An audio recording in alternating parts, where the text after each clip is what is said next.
At this time, I would like to call to order the public hearing. Would everyone please stand for the pledge to the flag?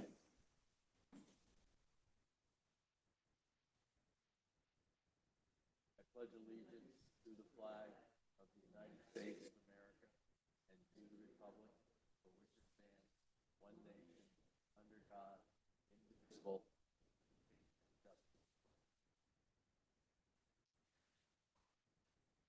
I now ask the clerk to please read the notice of public hearing. Public notice is hereby given that the Legislature of the County of Orange will meet at the Orange County Government Center, Legislative Chambers, 255 Main Street, Goshen, New York, 10924, on the 24th day of March, 2025, at 3:00 p.m.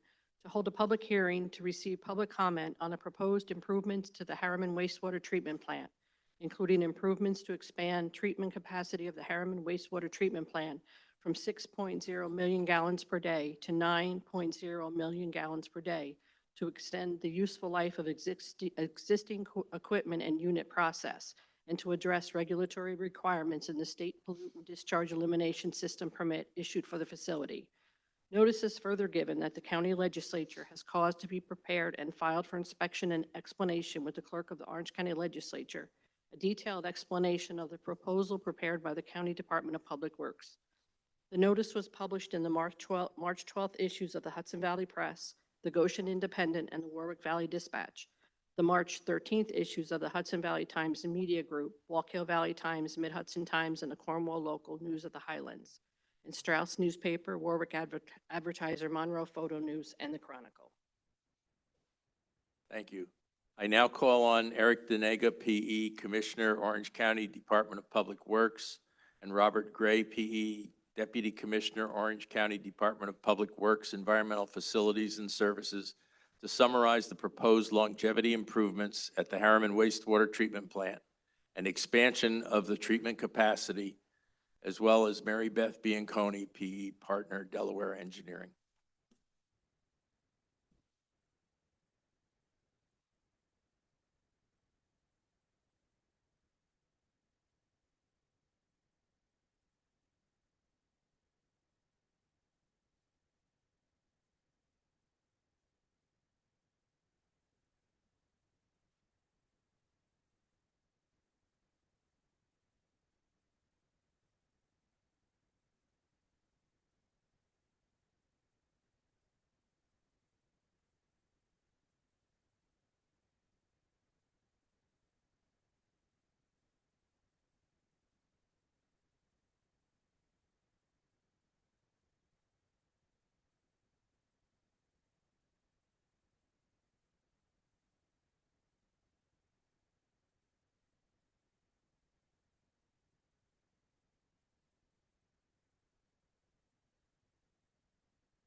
Chairman, I'll just pass it right over to Mary Beth Bianconi, our consultant from Delaware Engineering. I know we're going to be short on time here, so.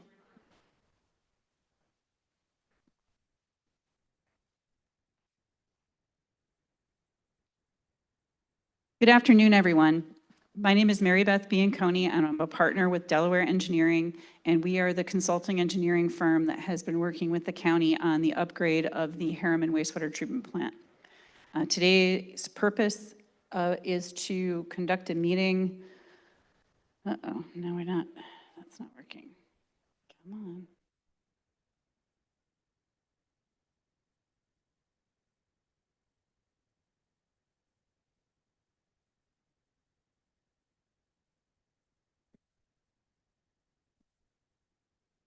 Is to conduct a meeting to talk about this project, and this is in particular part of a financial proceeding under the county law, Section 5A, which discusses when you have an existing system and you want to make a change to it, you are going to expend capital funds. You conduct a process where an engineering report is prepared that outlines the project and its costs to the users in the sewer district.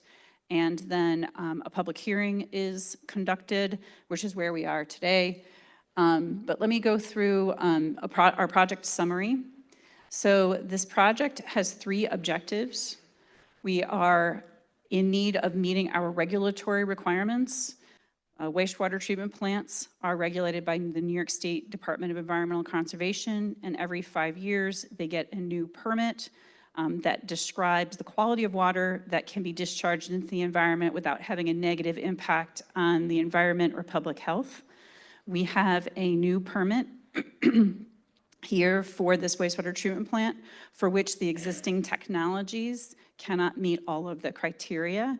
So this upgrade is aimed at meeting those regulatory requirements and addressing public health and the environment. This is also to expand the capacity of the wastewater treatment plant. This is currently a 6 million gallon a day wastewater treatment plant, and most of the capacity is being used by the existing users, both within the district and in the satellite communities. And so an expansion is being planned to take this from 6 million gallons a day to 9 million gallons a day.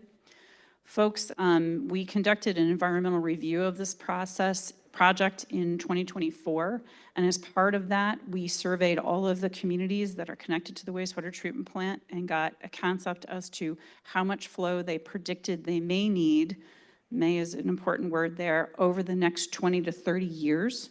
So this is a very long range, long view process.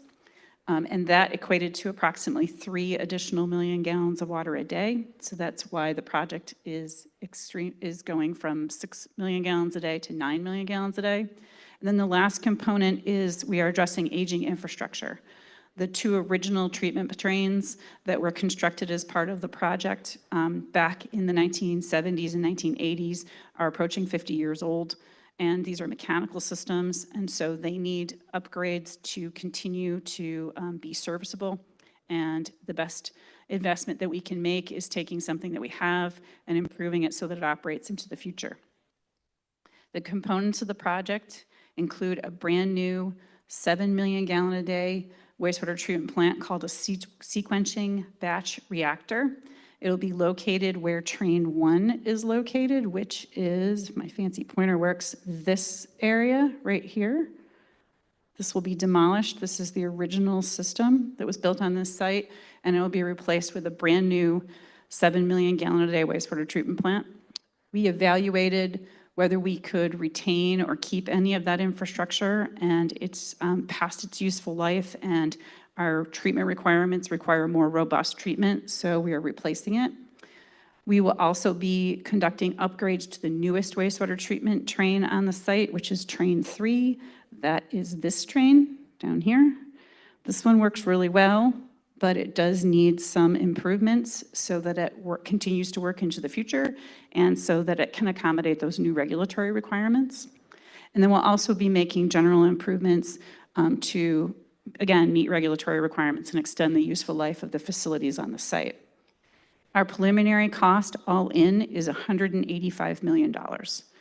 We acknowledge that that's a very large expense, But we have also been, this project has been in development for many years. It is not a new project. We've been working on this project since I think 2014 or 2015.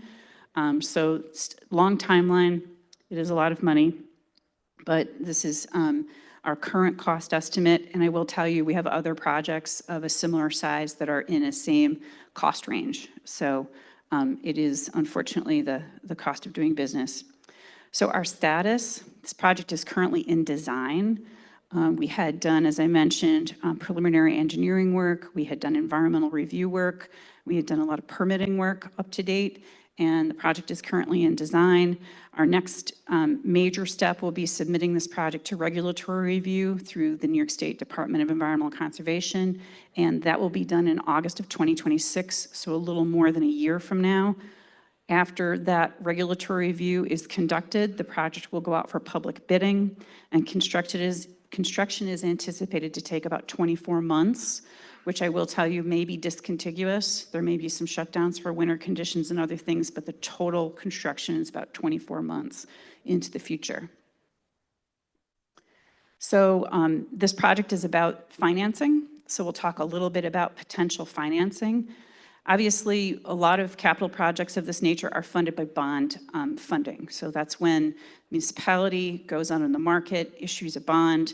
Bondholders who hold government bonds consider them to be a very good risk because it's the government, you're going to pay back your bills. But bond funding, at present interest rates would add a lot of burden to the users. So one of the things that the county has been very aggressive about is seeking outside sources of funding to reduce the amount of borrowing that's associated with this project. This list is sort of the current hit parade of major funding sources for these types of projects that offer grants. Grants are monies that are given to a recipient and do not have to be paid back. A footnote on grants, you might say, well, where did the grant money come from in the first place? It's your money. It's tax money, right? It came from somebody paying taxes, whether it was an individual in a home or a business, but it is taxpayer-funded monies on both a federal and a state level. And while I know a lot of people don't like hearing about grants because you feel like someone took your money away and is now using it for some other purpose, the reality of our current system is there are a lot of grants. Everyone in this county, everyone in the sewer district, in one way or another, I'm certain over the course of time, contributed funding that is either going into a state or federal grant. And our reality is if you don't go get those grants, they go to someone else. They go to another state, they go to another municipality. So our perspective is, while we may not all really love the current system that's set up, it's your money, go get it back. That's the way we look at this. So this is our list. The top one is the Clean Water State Revolving Fund. The application due date for that is May 30th, so that is coming up on us pretty quickly. It's about 2 months from now. This provides a range of low interest to zero interest borrowing, as well as grants. And it's federal dollars that come to the state and then are used by the states to support these types of projects. So I know folks may be saying, well, we've had a lot of changes federally recently. At the moment, this money, the money that we would be applying for is here. It's already in New York State. It's not at risk. So that's why we feel comfortable working towards this deadline. Something called the Bipartisan Infrastructure Law, which is a combination of loans and grants. This was a 5-year appropriation. This is our last year because the first year was during COVID when this happened. This also has a application due date of May 30th, so it's about 2 months from now. And what this is a 50% grant, 50% zero interest borrowing, up to $25 million each. So it's a good amount of the money that we're looking at for this project. And again, why are we doing this now? Because this is the last year of that appropriation. It was always planned to be the last year. The changes that have happened federally in the last couple of months have nothing to do with this. This was baked in 2020 when this program was created. So we do want to line ourselves up to take advantage of this funding because it is its last year. Something called the Water Infrastructure Improvement Act. This is a state-funded program that started as a pilot in 2015, was reappropriated in 2017, and has had funding from the state added to it every year since. It is a very popular program. It provides a grant, 25% net of your project costs after all other grants are taken out, up to $25 million. So again, it's a valuable tool that we can look at for this project. And then the last one is something called the Water Quality Improvement Program, WQIP. That deadline and the deadline for WIA, we don't have those yet, but they are annual. They'll announce them. We would expect sometime in the near future because they are part of the budget process. So that one is up to $10 million in a construction grant, and that one is aimed at water quality. And we do have a water quality component to this project because, again, we're meeting regulatory requirements. So we feel that that's an important aspect of the potential financing of this project. So when we add those up, it's about $60 million in grant funding that we are looking to secure. Water Quality Improvement Program has been around for about 20 years. Again, it's well-funded in the state budget every year, and it has very specific goals with respect to water quality. So these are all funding sources that exist. The money is here. They're grant funds, or they are reduced interest financing. And so there's no pie in the sky here. These are all realistic things for us to look at to finance this project. So now the question everybody wants to know, what's this going to cost me? I mentioned that this is a proceeding under the county law 5A. So our focus is on what is the cost to users in Orange County Sewer District number 1. That is what is being shown on this chart, and this should be considered sort of our top line. Couple of footnotes. Our $185 million includes a lot of contingency. It includes a lot of escalation because we're obviously not bidding this project today. We're going to bid it in a year or so, or year and a half, something like that. So we have to take into account the cost of items over time. So our number is, we intend it to be a very big number. It's not a target, it's our max. We intend to deliver the project for as much under that as we can. Same thing with these figures. These figures kind of represent what we call our worst case scenario, because this assumes that we are bonding the entire amount of the project and that there would be no grant funding and there would be no interest rate relief for the project whatsoever. But this is, realistic. It's conservative, but realistic. So a couple of footnotes as well. Currently, the sewer system has very, very little debt. The county sewer system has very little debt. The last major capital project that was done in the mid-90s. And so it has very little debt. So it's time in its cycle. So that being the case, when users are paying their bills these days, you're paying mostly for operation and maintenance of the system. So that includes the people that run it, the cost of chemicals, the cost of power, which is a big cost, all kinds of other maintenance, repairs, those kinds of things. That's what's baked into the cost. You'll see total expense, that operation and maintenance expense, that's pretty close to the current budget. It does include a little bit of an increase because we do anticipate that by the time this project happens, there will be a small increase in those costs. But that $14.5 million number is really close to the current budget that everyone is paying on who is connected to the system today. Another note to this, if you're not connected to the system, if you're not in a service area where there is a pipe that runs by your house where you can use this, you don't pay for this. So if you're out in another portion of the county, this is not your thing. Only benefited users pay for these costs. So total expense for operation and maintenance, again, close to what we pay today. For capital, that is the net cost of borrowing of $185 million at a reasonable interest rate over a course of about 30 years. It would be about $13 million a year in payments between principal and interest. And again, worst case scenario. Offsetting revenue, those are revenues that would be paid by outside users outside of the Orange County Sewer District, because there are a number of communities that do benefit from the water, from the sewer system. And this is simply a proportional calculation, so it's based on how much water is currently used or how much water is currently generated in these communities. It's a straight proportion, so no magic here. The next line is the net expense to the county, because remember, our focus for this hearing is on county sewer district. So what's left when we do the math? Then assigned units for charges. The way that the county does charges within Orange County Sewer District number 1 is to assign units. Essentially, long story short, 1 unit equals a house.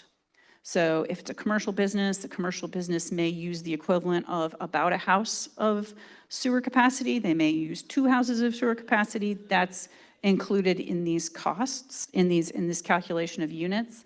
And you will see that there's a difference between the O&M units and the capital units. Capital units are higher because there are some parcels within the Orange County Sewer District that could be connected to the sewer system and benefit from it that aren't connected today, but there's a pipe running by and they're benefited by this, so they pay the capital portion, but they don't pay the operation and maintenance because they're not using the service. We then kind of have the balance of our math here. I mentioned that the current operation and maintenance cost is actually around $13 million a year.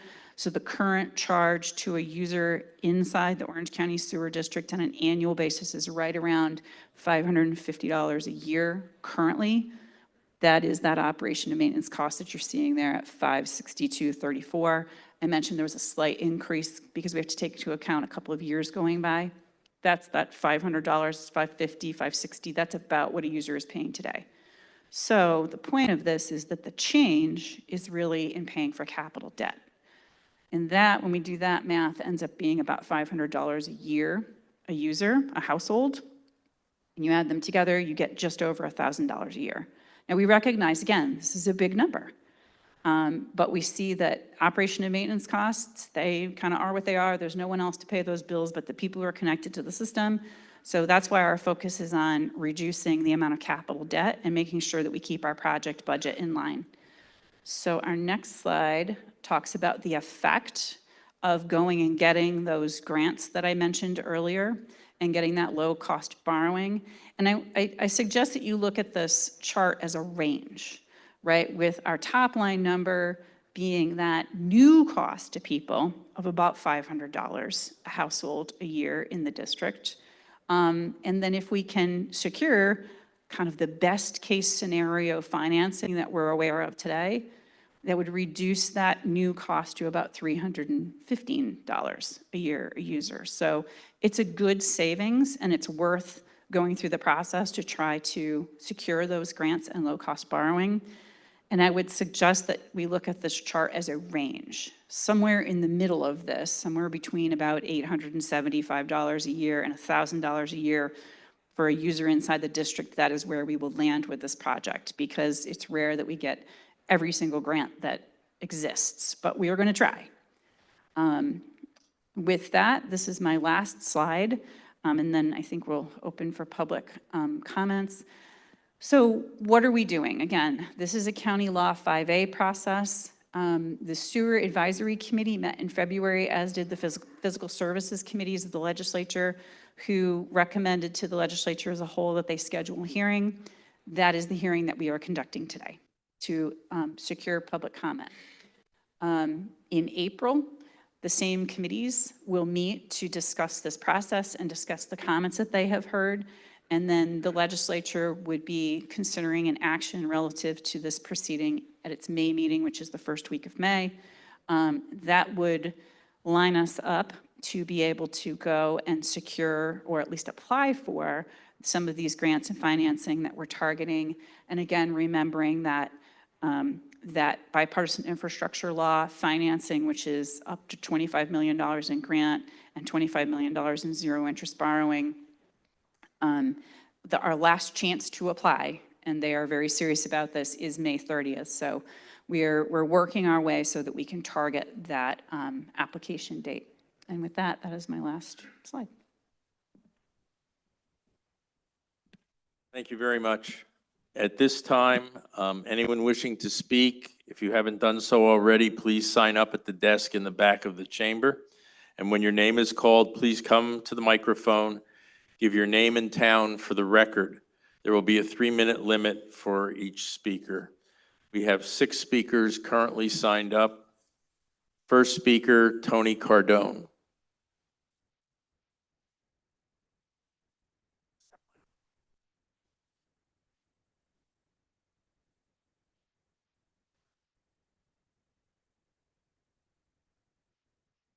Good evening, Mr. Chairman and legislators. Thank you for the opportunity to speak. My name is Tony Cardone. I'm the supervisor of the town of Monroe. I've sat in numerous meetings on this. I find the process a good one and a fair one. My only thought in this is I think Harriman, which has borne the burden of the sewer plant over the years, has been left out in some way.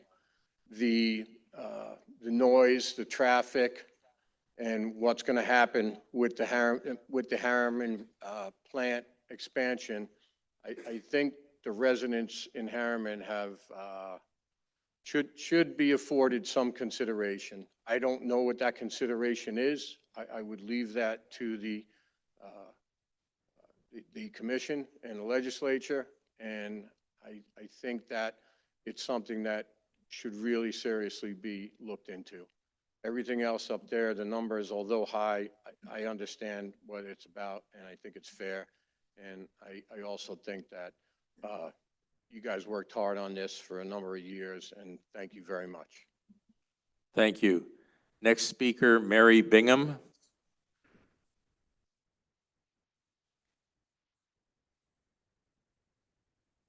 Good afternoon, everyone. I'm here as a private resident, even though my supervisor is here and I'm on the town board with him. So I have several questions.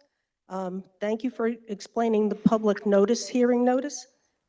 Since our effluent flows down the Ramapo River, was any mention made to the municipalities downstream of this hearing? I would kind of appreciate if they would also be aware of what's going on, especially since the amount of sewage, effluent that will be going down the Ramapo might impact their drinking water.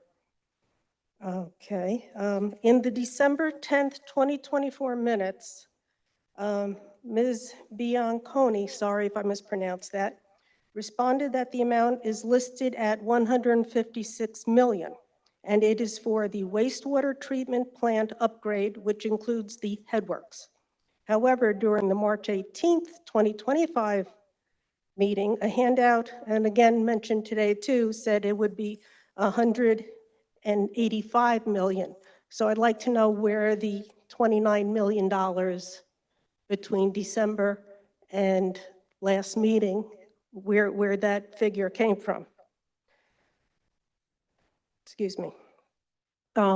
Would this also include replacement of trunk lines, as some municipalities will now be having more discharge and the pipes may not handle it? Would the trunk lines have to be increased as well? Whether it's a 32-inch, 48-inch, or whatever, will this 185 million also include replacement of trunk lines? Rumor has it that Blooming Grove is selling capacity. I remember years ago, Monroe actually bought capacity from Blooming Grove. So I'd like to know, how are you verifying that municipalities have excess capacity or are overusing? O&M, I see you kept it constant for all the years. I can't see how O&M would be a constant number. People get raises, chemical costs go up. Really, what's a projection? Because if this is going to go on for 5, 10, 30 years, what is a realistic O&M cost? Who are the IMAs? Because you said outside users. Which municipalities or organizations do you have IMAs with? This is also going to be a burden on senior citizens. Currently, per Google, so I'm going to make that statement known, the average A Social Security payment is $1,951 for seniors. So if you start tacking on a couple of $100 onto their property tax bill, it's going to impact them. Sorry, I had more questions, but my time is up. Thank you. Next speaker, Neil Dwyer.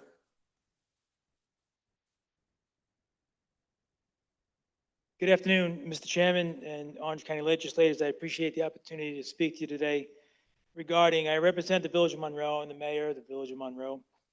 I'd like to know several things, and I'd like to create a bit of a narrative and hopefully get some clarity. Back in 2021, we were asked by this committee what our build out would be considering our current zoning at the time and what the impact would be in terms of gallons is what I think the math was generating from that. Our engineer, John O'Rourke from Lankin Tully, did an analysis which resulted in a potential impact of 65,000 gallons per day. This included projects that would have already been in the queue or in the pipeline for approval. Since that period of time, the Orange County Sewer District Number 1 sewer plant has essentially worked at or near capacity while new construction continues to this day throughout the Orange County Sewer District, both the user base and the outside users. Given that we have a GML 239 review here in the county, I respectfully ask for some clarity on the current and future use of this system. The Village of Monroe would also respectfully ask to receive a potential capacity use report mentioned previously, but I assume was asked and received of all users in this system, both current and proposed usage at that time and today. The Village of Monroe requests the status of all users and their flow meters for each upon installation of and to date. The Village of Monroe is firmly committed to the safe and proper operation of Orange County Sewer District Number 1. Having said that, we firmly believe that both the current and the future use capacity of the district and its O&M, while burdening the property owners with a minimum debt service of $185 million project plus interest in the form of bonds and appropriate grants for 30 years, creates a financial cost that has not been confirmed, as it is just preliminary, and is a tremendous burden to a village that pays its O&M and all of its population property owners commercially and residentially, but should not again be burdened with the new growth which is necessary to the continuation of the Village of Monroe's operations and its residents. We believe that 95% the capacity or the intent of this growth is not directed at the Village of Monroe, and it would be an unfair burden to us. I thank you all for your time. Thank you. Next speaker, John Carl.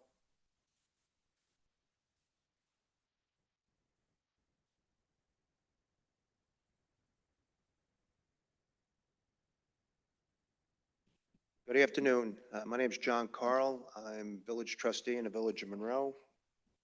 Just to carry on a little bit what Mayor Dwyer had brought up, Village of Monroe is about 95% built out. We just updated our comprehensive plan the last 3 years. We worked on it and just finally resolved that in 2024. With that being said, the build out, we don't need the additional capacity. The cost of the expansion needs to be borne by all of the communities that are involved with this proposed expansion. And what I'm referencing is the satellite communities, as it's been called, or the outside users.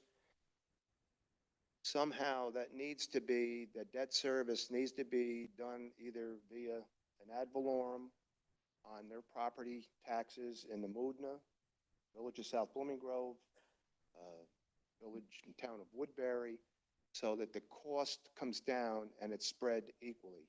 I know in the past there's been issues with monies from various separate districts not being paid in a timely manner.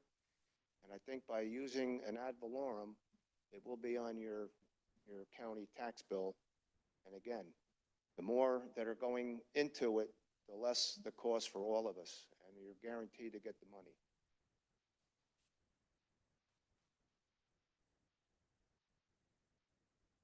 Has the county also looked at the possibility of incorporating all of the satellite communities into the Orange County Sewer District? and just have one sewer district and everybody's involved in it. So it's not a hodgepodge of this one, that one, who's got user fees, who's got extra sewer capacity they can give to another municipality. Just make it one big sewer district and govern it as one entity and not 4 and 5 entities with outside users. And that's all I have. Thank you very much. Thank you. Next speaker, Carol Soteropoulos. Tried. Yes, my name is Carol Soteropoulos. I'm a resident of Monroe.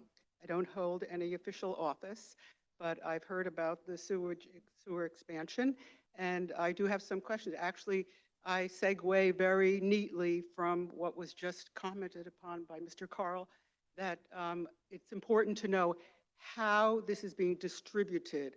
Like, it's very unclear to me when the figure comes up, 500 approximately dollars per year per resident, per housing unit.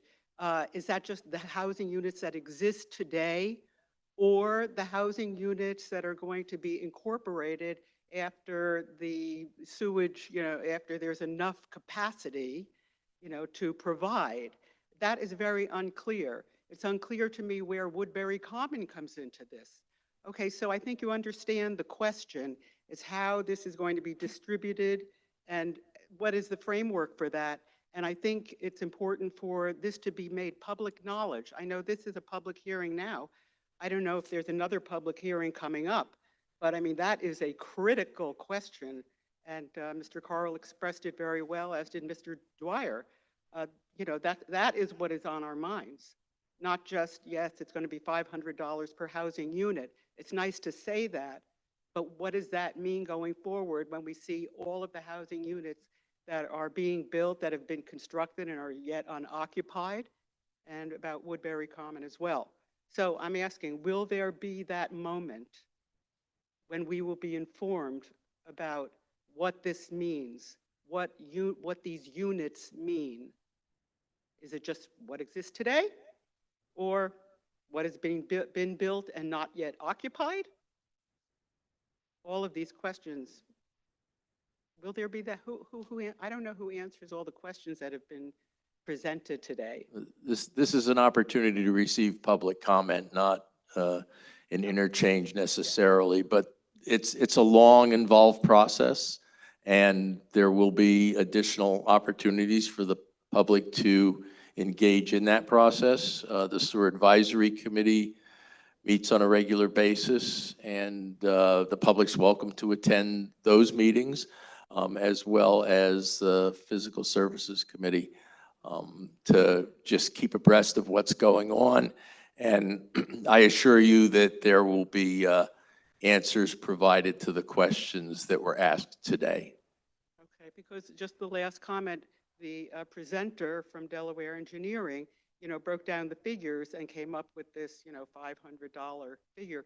But, there again, no mention was made of, is this existing units or the units going forward? I was waiting to hear that, and I didn't hear anything. So I'm hoping to hear from you. Thank you. Thank you very much. Next speaker, Joyce Sloan.